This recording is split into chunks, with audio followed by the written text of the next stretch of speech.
వీళ్ళందరూ ఇప్పుడు పెటిషన్ వేసి సుప్రీంకోర్టుకి వెళ్ళారు. నీకు తెలుసు కాంగ్రెస్ వాళ్ళు అభిషేక్ మను సింగ్ అందరూ ఈ సర్వేలన్నీ ఆపేసేయండి. దేంటి survey? Places of worship act 1991. Places of worship act 1991 ఎవరు తీసుకొచ్చారు?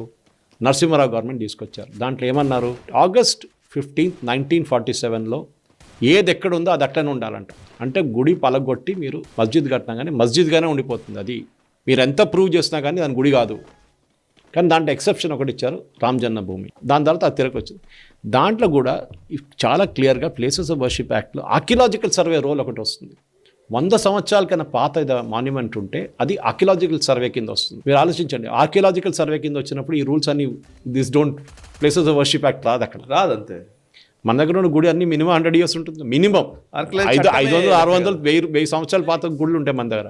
మా ఊళ్ళోనే ఉంది ఆరాటగూడ టెంపుల్ అని చెప్పి కార్బన్ డేటింగ్ చేశారు, 3000 years old. సో ఏదో